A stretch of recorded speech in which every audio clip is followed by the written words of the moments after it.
Chapter 8, Jefferson's Notes. I know you already know this, but sometimes it's important to put things in context so they really make sense. Britain had ended slavery, at least in England, but not in the British colonies.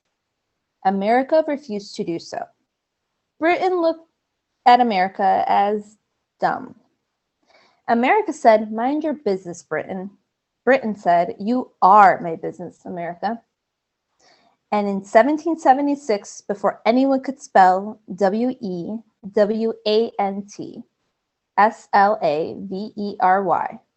Thomas Jefferson, who at the time was a 33-year-old delegate to the Second Continental Congress, sat down to pen the Declaration of Independence. At the beginning of the Declaration, he paraphrased the Virginia Constitution, every state has one, and wrote, "All men are created equal." Bears repeating, "All men are created equal." Say it with me. All men are created equal. But were slaves seen as men? And what about women? And what did it mean that Jefferson, a man who owned nearly 200 slaves, was writing America's freedom document? Was he talking about an all-encompassing freedom or just America being free from England? While these questions hung in the air, slaves were taking matters into their own hands. They were running away from plantations all over the South by the tens of thousands. They wanted freedom, and guess who was to blame? Wait, first of all, guess who should have been blamed? Slaveholders, obviously. But Thomas Jefferson and other slave owners blamed Britain for inspiring this kind of rebellion. He'd written into the Declaration all the ways Britain was abusing America, even stating that the British, though arguing against slavery, were actually trying to enslave white America. But remember, Jefferson agreed with slavery only as an economic system. I mean, he'd grown up with his black friends, for goodness sake. So he also wrote into the Declaration the anti-racist sentiment that slavery was a cruel war against human nature. But that part, and parts like it, were edited out by the other, more established delegates. Over the next 5 years, the Americans and the British fought the Revolutionary War. And while British soldiers stormed the shores of Virginia looking for Jefferson, he was hiding out with his family, writing. Imagine that. The man who wrote the document that further fueled the war was hiding. As my mother says, don't throw a stone, then hide your hand. Jefferson was definitely hiding his hand. But he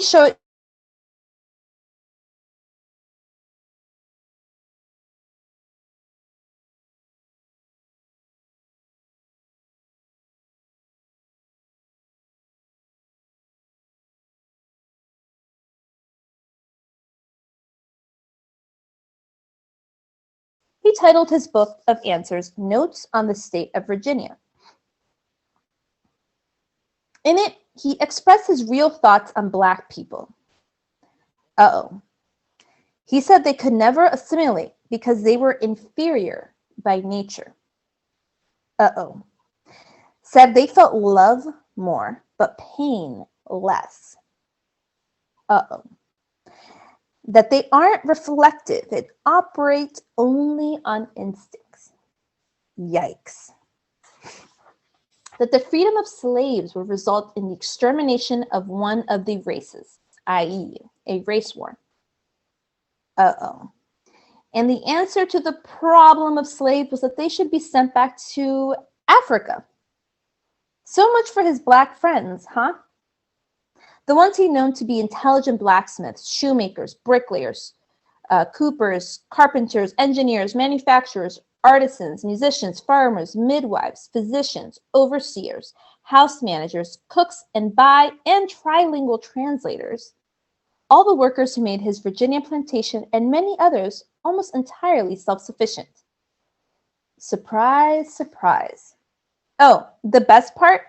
He didn't intend to publish these notes widely, but a small, devious printer did so without his permission. Surprise, surprise.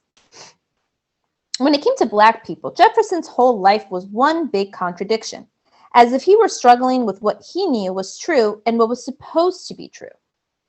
In 1784, Jefferson moved to Paris, His wife had died, and his old Monticello home suddenly felt pretty lonely.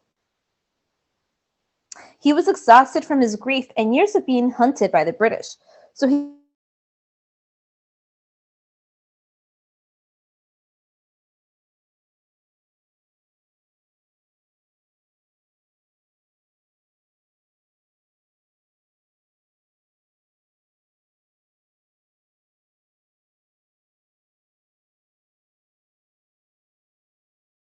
abolitionists that there was nothing he wanted more than to end slavery.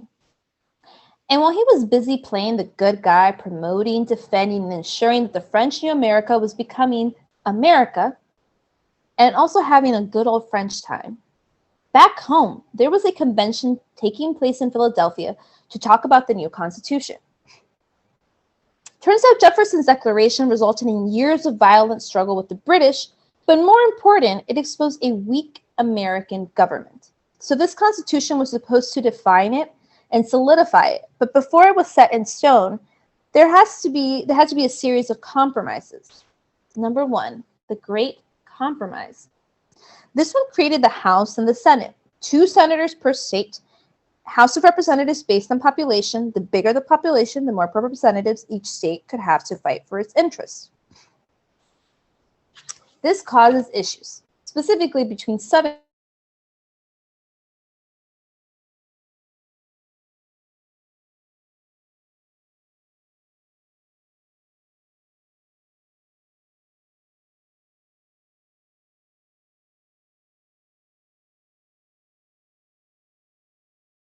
the more taxes you have to pay. But on the other hand, they needed population. The more representation they got, and with more representation came more power. And the North was like, nope, slaves can't be human, because the North didn't have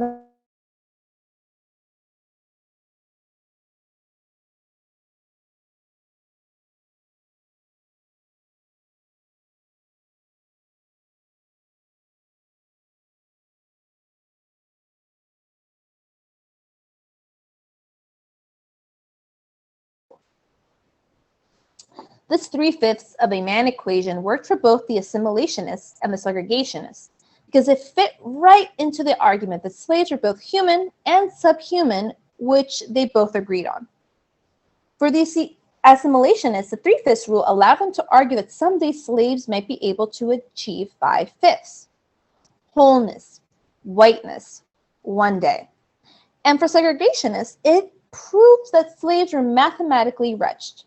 Segregationists and assimilationists may have had different intentions, but both of them agreed that Black people were inferior. And that agreement, that shared bond, allowed slavery and racist ideas to be permanently stamped into the founding documents of America. While all this was going on, Jefferson was in France, chilling. That is, until the French Revolution broke out.